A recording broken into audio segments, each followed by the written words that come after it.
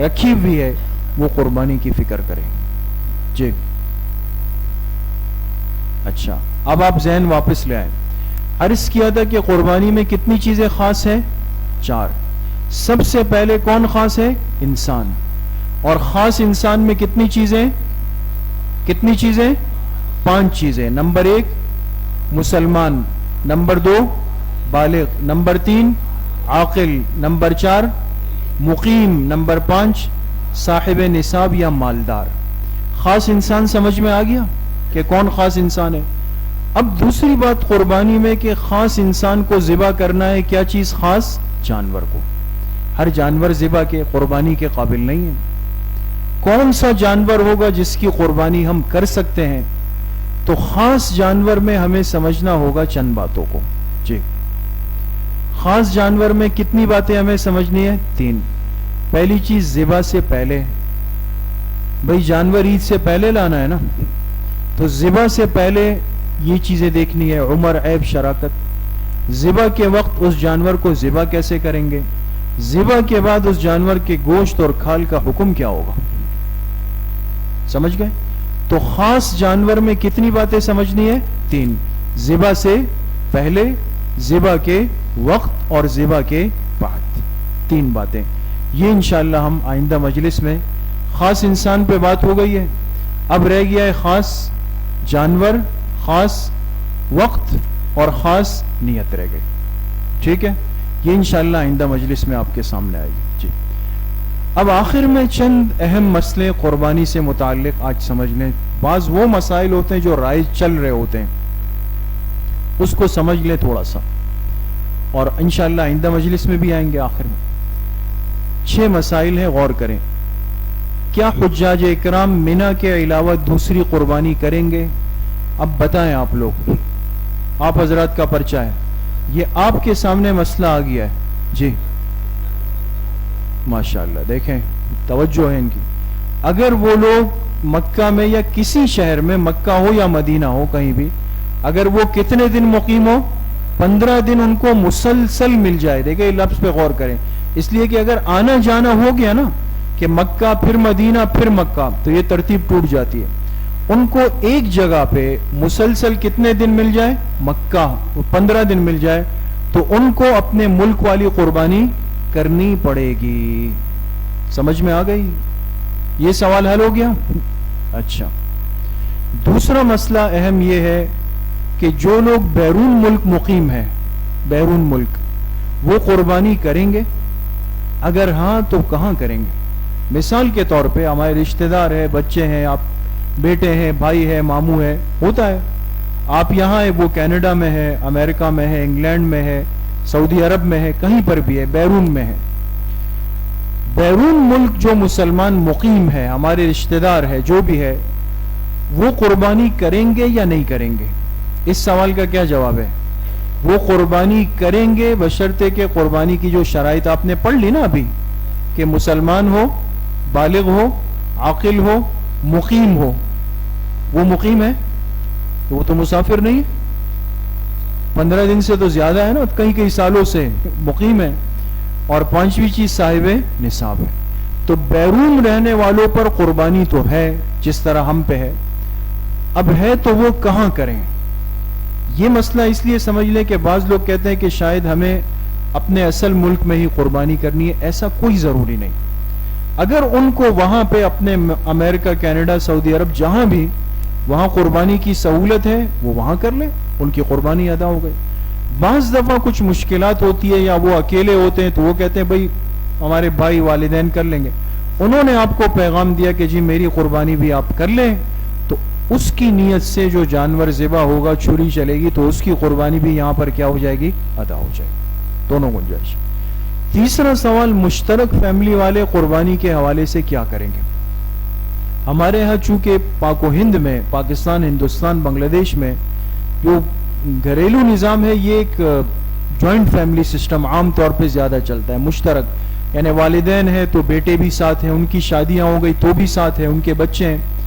تو مطلب ایک بڑی فیملی گھر میں رہ رہی ہے کہ جس میں بڑے بھی ہیں اور اولاد بھی ہے اور ان بچے بھی ہیں، سب ایک ساتھ ہیں، ان کی قربانی کے حوالے سے کیا ہوگا؟ دیکھیں، ایک تو بالکل ایک سادہ سی بات جو آپ نے ابھی پڑھ لی کہ قربانی کس مسلمان پر واجب ہے، جس میں 5 باتیں پائی جائیں گی. مسلمان ہے، بالغ ہے، عاقل ہے، مقیم ہے اور صاحب نصاب ہے. جس شخص میں 5 باتیں آ گئی اس پہ قربانی ہے. لہذا اب یہ سوچنا کہ بھئی امی پر ہے نہیں ہے اور بہن پہ ہے نہیں ہے اور اس پر ہے نہیں ہے، تو اس ٹینشن میں مت جائیں. یہ دیکھ لیں کہ ان میں یہ شرائط پوری ہے. بھئی مسلمان تو ہے، وہ تو پورا ہے، عاقل بھی ہے، بالغ بھی ہے، مقیم بھی ہے. یہ تو 4 چیزیں ہوتی ہیں. اصل چیز دیکھنی ہوتی ہے کہ نصاب کو. بھئی آپ دیکھ لیں آپ کی والدہ کے پاس، آپ کی اہلیہ کے پاس، آپ کی بالغ بچی کے پاس، بیٹے کے پاس اگر 52.5 تولے چاندی کی مالیت کے برابر اپنی ذاتی رقم رکھی ہوئی جو اس کی ذاتی ہے، تو پھر تو اس پہ بھی قربانی ہے. لہٰذا آپ کو اس کا حصہ بھی کرنا پڑے گا. لیکن اگر مثال کے طور پہ ترتیب یہ ہے، بعض دفعہ یہ ہوتا ہے کہ جو بڑے والد ہیں وہ دکان کو دیکھ رہے ہیں، کاؤنٹر سنبھال رہے ہیں، اکاؤنٹس ان کے پاس ہے، پیسے ان کے پاس ہے، بیٹے کو مہینے کے آخر میں 8-10 ہزار خرچہ دے رہے ہیں، وہ اپنا چلا رہے، ختم ہو گئے، کچھ بھی نہیں ہے اس کے پاس. تو ایسی صورت میں اگر اولاد والد کے ساتھ محنت تو کر رہی ہے، دکان تو چلا رہی ہے، لیکن اس کے پاس اپنا ذاتی کچھ بھی جمع نہیں ہے، تو اس بچے پر قربانی ہے نہیں ہوگی. سمجھ میں آ گئی؟ یہ ایک طے شدہ. اسی طریقے سے مشترک فیملی میں آسانی بھی ہوتی ہے کہ ایک بڑا جانور آپ لے آئے اور بڑے جانور میں کتنے حصے ہوتے ہیں؟ 7 حصے. تو اس کو پھر دیکھ لے، پہلے جو بالغین ہیں ان کی نیت متعین کر دیں، اگر وہ اس میں پورے ہو جائیں تو ایک جانور گھر میں ذبح کر دیا جائے. اس میں کوئی حصے الگ الگ کرنا یہ ٹینشن بھی نہیں ہوتی ہے. تو اگر ایک بڑا جانور سب کی طرف سے کافی ہو تو اسی کو ذبح کیا جا سکتا ہے. چوتھا سوال یہ، کیا جانوروں کی جگہ پیسے دے سکتے ہیں؟ ایک نے کہا یار سب بکرا لا رہے ہیں، سب گائے لا رہے ہیں، پورا محلہ ہی گائے لایا ہے، تو میں جا کے ذرا غریبوں کے لیے پتلے کپڑے لے لیتا ہوں گرمی کے اعتبار سے، یا ان کے اندر کولر بانٹ لیتا ہوں یا پیسے، تو ہو جائے گی قربانی؟ نہیں ہوگی. اس لیے کہ آپ نے حدیث سن لی کہ ان 3 دنوں میں اللہ کو سب سے محبوب عمل کیا ہے؟ جانور کا خون بہانا ہے. اور فرمایا جو جانور ذبح نہیں کرے وہ عیدگاہ کے قریب نہیں آئے. تو قربانی کا عمل پورا ہوگا قربانی کے ذبح کرنے سے، نہ کہ پیسوں کے بانٹنے سے. 5ویں مسئلہ یہ ہے، اپنی عمر سے کم کا جانور اگر خرید لیا تو قربانی کا کیا ہوگا؟ قربانی کے جانور کون کون سے اگلی مجلس میں بات آ رہی ہے. ان کی عمر متعین ہے کہ گائے کم از کم کتنے سال کی ہو؟ 2، اونٹ 5 سال کا ہو، بکرا 1 سال کا ہو، دمبا 1 سال کا ہو، اور دمبا اگر موٹا تازہ فربا ہو تو 6 مہینے کا چل جائے گا، ہے نا. تو ایک عمر متعین ہو گئی. اب مثال کے طور پہ کوئی منڈی گئے اور رات اندھیرا تھا، بارش ہوئی، لائٹ چلی گئی اور رسی پکڑا دی، جب گھر لے آئے پتہ چلا کہ جی وہ کیڑا نکل آیا، اس کے دانت پورے نہیں ہے، اس کی عمر 2 سال سے کم آ گئی. اگر جانور کی عمر جو طے ہے اس سے کم کا جانور آ گیا اور پتہ چل گیا تو یاد رکھیں اس جانور کی قربانی نہیں ہو سکتی ہے. اس کو تبدیل کر کے نیا جانور لینا یہ ضروری ہے. سمجھ میں آ گئی؟ یہ بہت ضروری. 6واں مسئلہ، اگر غلطی سے گابن جانور آ جائے تو قربانی ہوگی. گابن جانتے؟ گابن یعنی حاملہ مؤنث. مثال کے طور پہ کسی نے گائے خریدی، جب لائے پتہ چلا بھئی اس گائے کو تو پیٹ میں بچہ ہے، بکری کے پیٹ میں بچہ ہے یا بھینس کے پیٹ میں بچہ ہے، تو اس کو گابن کہتا ہے یعنی حاملہ جانور ہے. تو اب ظاہر سی بات ہے کہ مسئلہ اس لیے ہے کہ پیٹ کا جو بچہ ہے تو اس دنیا میں آیا نہیں، اور اس ذبح کرنے کا لازمی نتیجہ یہ کہ وہ بھی جائے گا، وہ بھی ختم، اس کی تو زندگی نہیں ہے نا، پھر ختم ہو جائے گا. اس لیے فقہاء نے مسئلہ یہ لکھا کہ انسان ارادتاً گابن جانور نہ خریدے، قطعاً نہ خریدے اس کو، اور اگر آ جائے تو اگر اس کو تبدیل کرانا سہولت سے ممکن ہو تو تبدیل کرا دے. لیکن اگر ممکن نہیں ہے، مشکل ہے یا ہمت نہیں ہو رہی ہے، تو گابن جانور کی، حاملہ جانور کی قربانی بالکل ہو جاتی ہے. قربانی کے ادا ہونے میں کوئی مسئلہ نہیں، کوئی اختلاف نہیں اور کوئی بھی شک نہیں، لیکن گابن پسندیدہ نہیں ہے. سمجھ میں آ گئی؟ لہٰذا اگر غلطی سے آ گیا اور تبدیل کرانا ممکن نہیں رہا تو گابن جانور کو اگر کسی نے ذبح کیا تو اس کی قربانی ہوگی یا نہیں ہوگی؟ ہو جائے گی. مسئلہ سمجھ گئے دوستو؟ ختم. تو ذہن میں رکھیں کہ ہماری بات چلی تھی کہ قربانی میں 4 چیزیں خاص ہیں، کہ خاص انسان ہو، اس پہ بات آ گئی.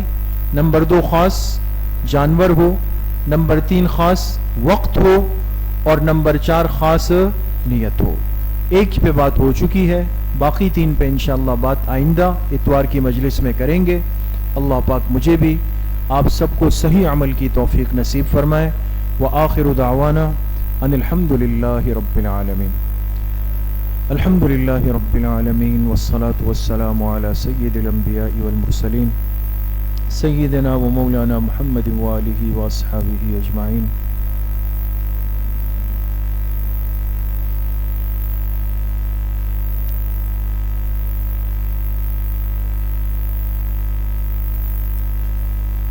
وصلی اللہ وسلم علی نبینا محمد وآلہ واصحابہ اجمعین برحمتک یا ارحم الراحمین. السلام علیکم ورحمۃ اللہ.